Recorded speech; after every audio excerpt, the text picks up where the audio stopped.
Are you ready for some fascinating stuff tonight? Are you ready for some fascinating stuff? Things that appear to be pretty cut and dry, but then the more you dig down into them, the more you realize, my God, this is complicated. And then you have to ask, when do you want to stop? How far do you want to go before you stop? That's the question. It's almost like Mandelbrot's fractals. Do you keep going and going and going, or do you say enough? Do you say, okay, that's enough? I kind of got the pattern here, because everything that we do, everything that we talk about, is about how far and how deep do you want to go. That's what you want to know. That's it. Most people will say, I don't want to go that deep. I've been doing a lot of research and just really getting into the Epstein thing, and probably more than ever. And I am telling you that if I had to explain this to a jury, I would lose them after 5 minutes, because people would not be able to grasp just how incredibly complicated it is. Okay? You would not be able to grasp what is happening here, because there's so much to it. So let me just sit back and have you sit back, and let me thank you, of course, my friends, always for being here. Thank you so much for being a part of this thing. Let me also tell you something that I want to say a special hello to our great sponsor, preparewithlionel.com. As you know, my friends, I've talked to you about this before, and I'm not going to spend a lot of time, because you have obviously proved that you're smarter than most people. And when I talk to you about things, when I talk to you about some type of controlled chaos, some type of deliberate disaster, whether it's wildfires, controlled demolitions, speaking of 9/11, hurricanes, weaponized weather, militarized weather, blackouts, EMPs, strikes, wildfires, riots. When that happens, everything shuts down. And every now and then we've been put on kind of alert. What happens if? What happens if? If you had to go 1 week, just 1 week without food, and luckily, thank God, we've never had to do that. But everybody thinks they're able. They open up their closet. Well, I've got stuff. We'll do okay. No. A week? And if you have kids, and what about the whole notion of any kind of water supplies? I mean, do you have backups? Do you have generators? This is an industry that our good friends at My Patriot Supply have made their goal, their solid 18-karat gold goal. And right now, My Patriot Supply has a 3-month emergency food kit that gives over 2,000 calories a day, 22 varieties that you could never put together in airtight, waterproof pouches with a shelf life of up to 25 years, stacked in bucket devices, modularly available. And right now, if you go to preparewithlionel.com, you can save $247 on a 4 extra week free deal. 1 month free for $247. So do yourself a favor. Go to preparewithlionel.com, preparewithlionel.com, preparewithlionel.com. I cannot emphasize enough how critical that is. Can't. Everything else you think, oh. Emergency food? No. Operative word, emergency. And my friend, let's get into this, shall we? Let's go into some facts of the case, and you'll find this exceedingly interesting. The Department of Justice is now, they say, considering whether transgender identifying individuals should be barred. It's being considered from owning firearms under federal law. It's a consideration. Citing the language of ATF Form 4473, question G as in girl, which disqualified those adjudicated as a mental defective or committed to a mental institution. Now, of course, the committed part is what's critical. But the fact that this discussion is happening reveals one of the most fascinating hypocrisies in modern American politics. You see, for years, progressive activists and lefties and left-leaning politicians and media folks, have argued that guns are dangerous, that no one needs them, that the Second Amendment is outdated, that the ordinary citizens should surrender their firearms in the name of public safety. Nobody deserves or should have a gun. And that transgender identity itself might qualify as a form of mental illness. That's right. That was presented. And the moment the DOJ floats the idea that maybe it could qualify as a form of mental illness, thereby disqualifying those individuals from firearm ownership. Some of the very same voices who didn't want guns, who hated guns, who loathed guns, suddenly they discover a deep and impassioned love for the Second Amendment. Have you heard this? Now think about the inconsistency. Think how this works. For decades, Democrats have argued that your crazy idea of the Second Amendment is ridiculous, that private gun ownership is the root of America's violence. Every time there's a shooting, even though and we've been through this to the point where I'm blue in the face, most shootings are self-harm, self-inflicted, people that you know, familial, not what you might think. But they mock gun owners. They deride hunters and collectors and Second Amendment advocates. They've built their brand on pushing background checks.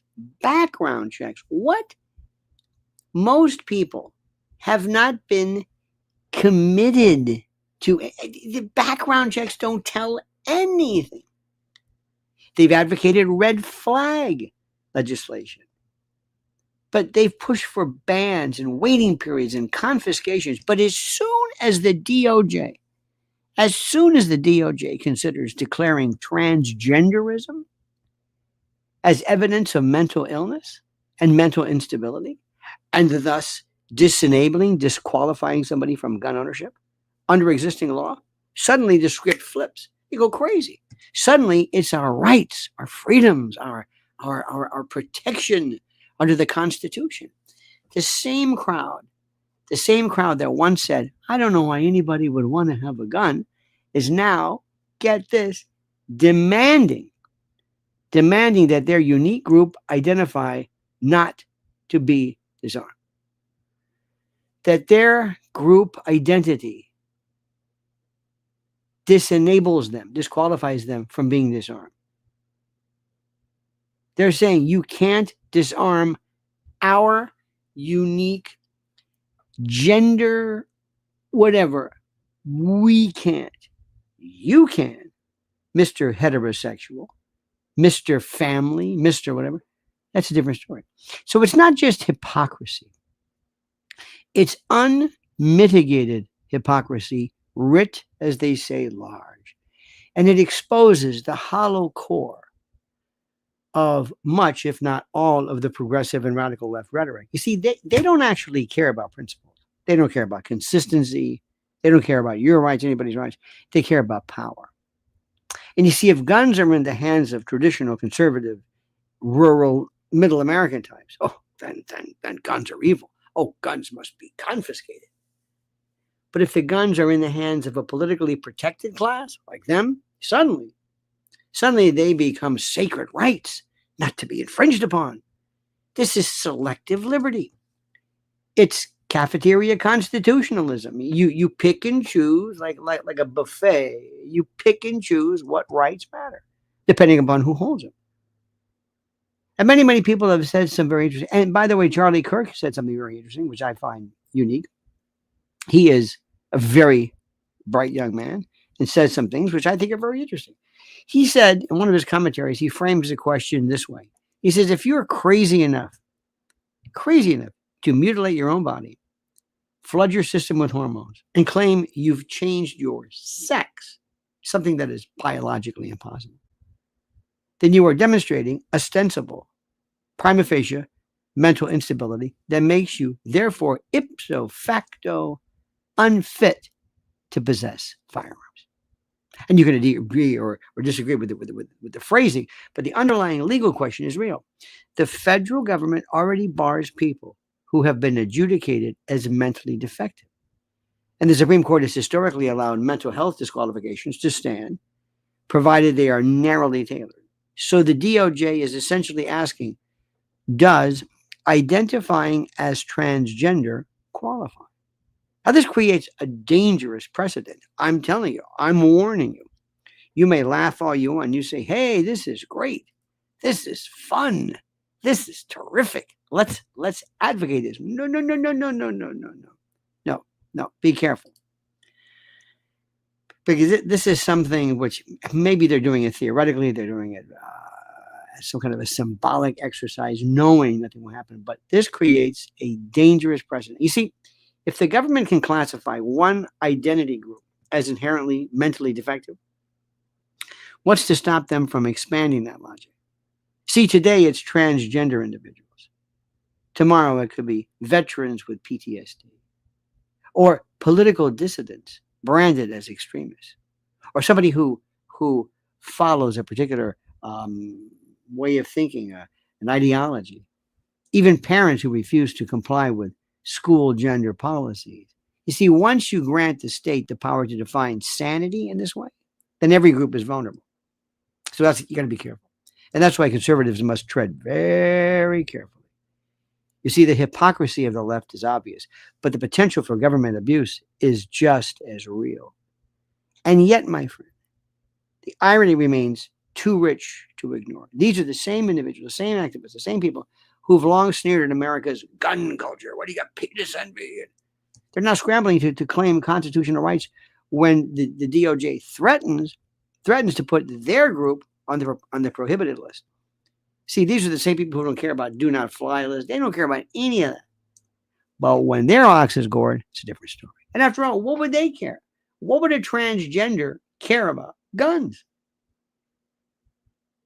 Do you mind if you're on the no bazooka list? Well, maybe theoretically, but not really.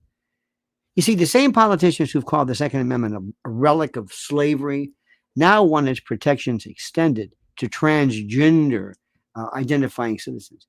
The same media figures, the same folks who mock Republicans as gun nuts, now insist that disarmament based on mental health is per se discriminatory and dangerous and unconstitutional. You see, this whiplash is not subtle, it's glaring. And the DOJ's Office of Legal Counsel is said to be debating whether this would even stand up in court. See, after Bruin, the 2022 case, it was a Supreme Court case that basically just extended everything, the right to possess a firearm to everybody. Any new firearm regulation must align with historical tradition. There is no historical tradition of banning guns based on gender identity. Remember this. Let me say this again. The Bruin case basically said any new firearm regulation must align with historical tradition. There is no historical tradition of banning guns based on gender identity. But there is precedent for disarming the mentally ill. And that means the entire debate will hinge on whether the transgender identification label itself is considered proof of mental illness. And that battle will be fought in courts with dueling experts and psychiatrists and lawyers parsing and dissecting the definitions. Now, in the meantime, what's interesting is these various leaks have already, these stories are being leaked, have already served its purpose. It's a stress test. It forces activists, politicians, and pundits to reveal their hand. And what it reveals is a complete collapse of consistency.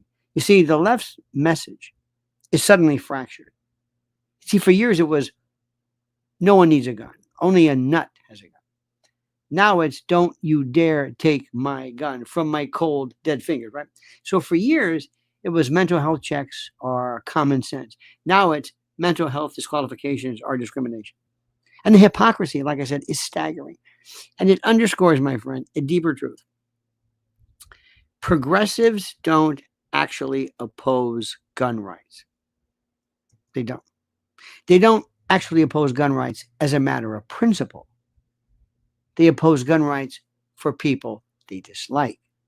See, they oppose gun rights for conservatives, Christians, rural Americans, Republicans, MAGA zealots, MAGA supporters, suburban dads, working class citizens, the very people who cling to the Constitution. But when the prospect arises that their own protected groups might lose access to firearms, which I dare say, I repeat again, they said they don't want, they don't like, they hate. But now it's a different story. Suddenly, they're Second Amendment absolutists. So this isn't about guns. It's about safety. It isn't even about mental health. It's about power. Who gets to decide? Who gets to control the narrative? Who gets to be armed?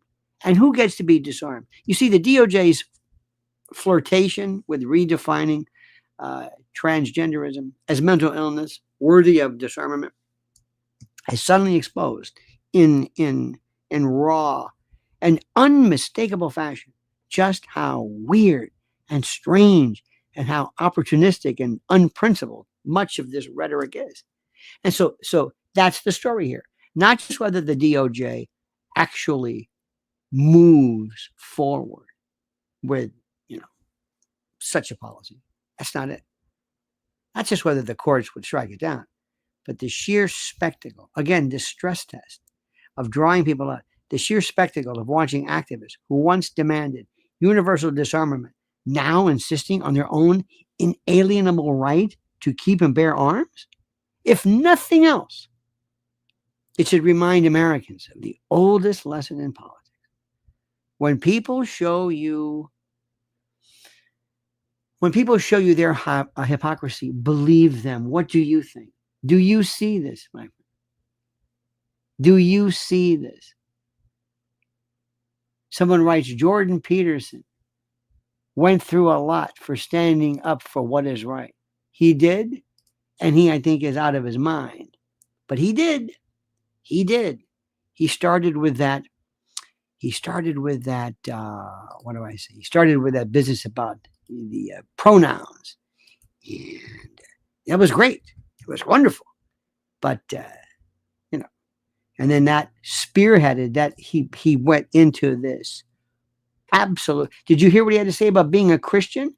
Did you hear this, Kimberly? He couldn't answer the question. Are you a Christian? He's out of his tree. He just, listen, you listen to anybody you want. That is your God-given right. But this guy is out to lunch. This guy is, he is. I don't understand where he went. We're seeing something. Talk about stress tests. Let me tell you something. You can see what somebody really is about. You have to ask yourself, is there anything to this? Is this story legitimate? Is this story legitimate? Does it have any legs? Is it going anywhere? Or is this some crazy, internet story or what have you? And that's the interesting thing. And the thing with him and other people is that they come across and they say, Matt, what's his name? Matt, what's his name? The guy with the beard. And then you have people like Candace Owens. And God bless these people. God bless these people. This is the most important. But you see, this is the most important thing in the world. I want you to understand. I want you to ask yourself this question, which is even more important. What do you think is the reason for all of this? Let me ask you, what do you think is the reason for this? What do you think? Kimberly Kennedy has a very good point. She says it's important to share with youth how to think properly and to not be a lemming. Well,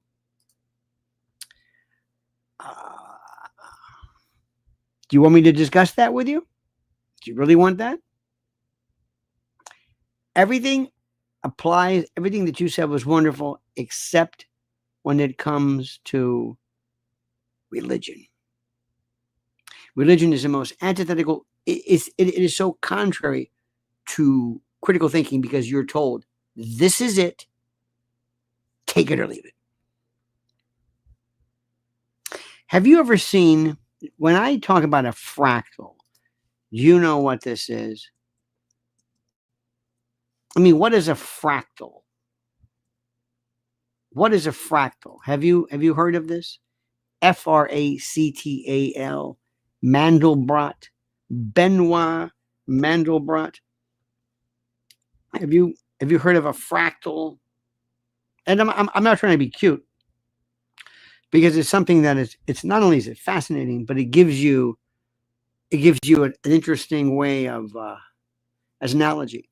A fractal is this geometric pattern that repeats itself at different scales.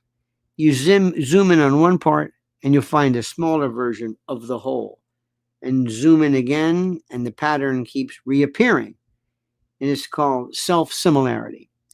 And the Mandelbrot set, or named after Mandelbrot, is the most famous fractal in math. It's generated by a very simple formula using complex numbers. It's used, by the way, for map makers, and it's critical to CGI, and because when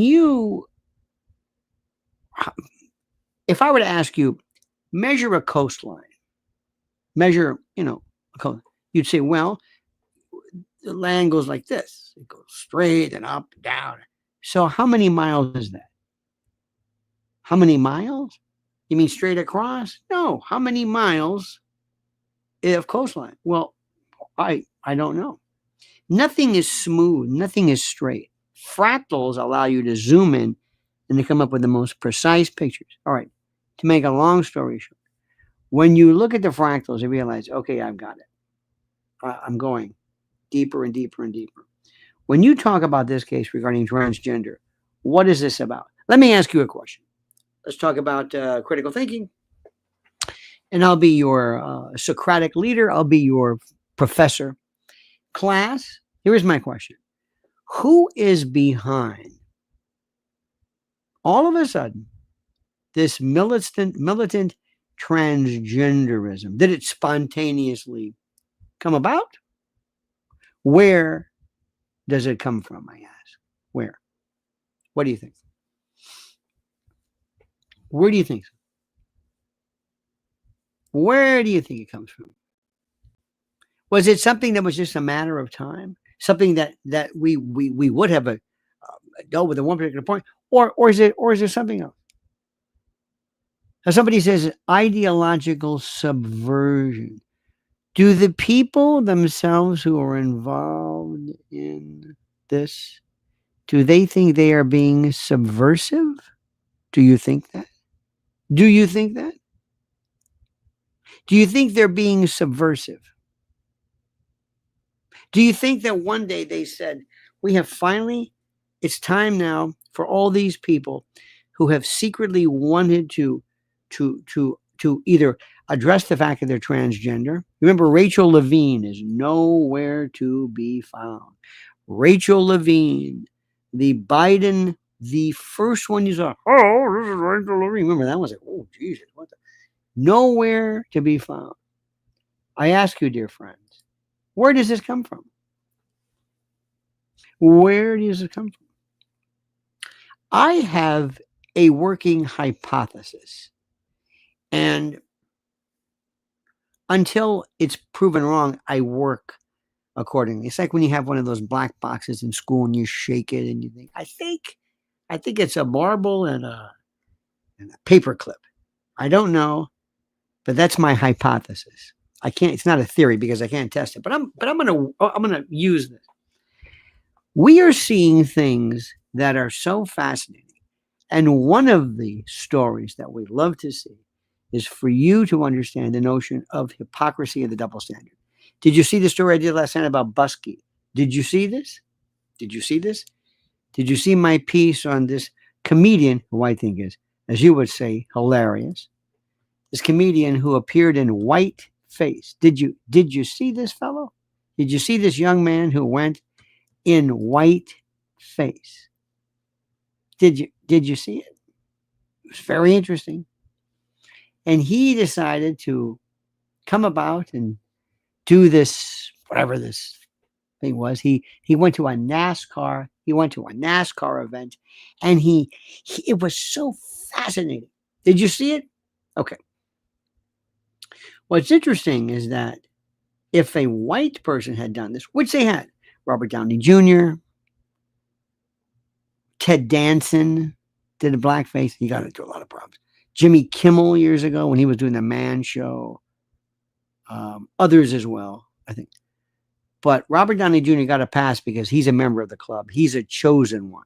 But you are being told that this person can do it, and this person can't. This group can say it, but this group can't. And if you are white, if you're Sydney Sweeney, if you're a white sorority, you must understand that you do not have the rights as a black transgender bonnet wearing transmutational whatever. You were told this.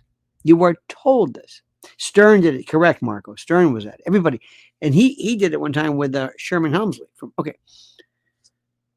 So what happens is, why is that important? Because they want you to get used to the idea of never being able to predict anything. We want you to learn. It's learned helplessness. Learned helplessness is one of the most interesting things there is. Let me just go on the record again. I think it is nothing short of genius. This guy. Did you ever see Dave Chappelle when he does the white guy, white Ted? It is great. Now he can get away. He has the N family. The N family. Okay. One of those things. The N family. But learned helplessness. What is learned helplessness? Have you heard this? It's one of the most important concepts there is. And you have to understand it if you want to get into the whole notion of psychological, mind control and all that stuff. Because what I want to do is I want to train people. And I give these people constantly. This is a concept developed, I think, in the 60s by Seligman and Meyer. If someone is repeatedly exposed to stress or punishment or failure that they can't control or escape or predict, they eventually stop trying. Even though the escape or the success later is possible. They learn that nothing they do matters. They learn there's nothing that matters. The original experiment were dogs. Researchers exposed dogs to unavoidable electric shocks. And then later, when placed in a box where they could jump over a small barrier to escape the shocks, those same dogs didn't even try. They just lay down and endured it. In contrast, dogs who had not been trained in helplessness quickly said, the hell with it. The classic example is the elephant that you chain to a stump by something on its foot. And then later on, once you put the chain around its foot, it doesn't even realize it's connected to anything, so it doesn't move. What you are being told and what you are being trained to do is to get used to the fact of inconsistencies. Transgenders who scream about guns when it's not them. This one over here. You're being told. You're being constantly told the double standard. I just told you the story. Transgenders are going. This is a stress test. This is a floater. They're going to say, "Oh, you can't do that," and you can say, "But how? How can you claim that you don't?" Mm-hmm. Well, how come you can say the N word, but I can't? Mm-hmm. How come you can be blackface? Mm-hmm. How come you see? And you are just confused, and you just sit there, and you just take it. You just take it over. That's what they want, but you're not, because what we do is we remind you constantly So think about this, dear, dear friend of mine. Think about what I've said. Just think about this. Talk to your friends about it. Learn helplessness. Look it up. And right now, again, go to preparewithlionel.com. Secure your 4-week free 4-week emergency food kit. This is a deal. Let me tell you this. I know people say this. I don't know how long this is going to last. I really don't know. They don't tell me. And I believe in these people, and they are simply the best.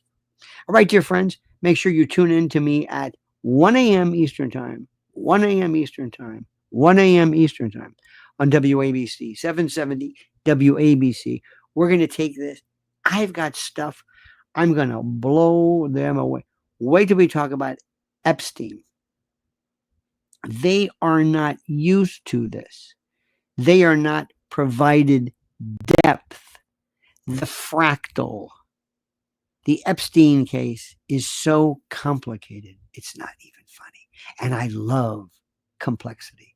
All right, my friend, make sure you are subscribed here to Lionel Nation, Lionel Nation, Lionel Nation. Double check on this. Double check, because a lot of times people aren't even subscribed. 80%. You have a great day. Thank you so much for being with us. Thank you so much for being a part of us. Thank you so much for supporting us, for being a part, being our family, and for being members of the nation. I hope you never abdicate your citizenship. All right, dear friends, have a great and glorious day. I'm off to see the wizard. And then later on today, I'll be doing another one of these surprise little things. So make sure you were tuned in and subscribed so you'll be there when it happens. All right, my friend, have a great and glorious day. Don't forget the monkey's dead. Show's over. Sue ya. Ta-ta.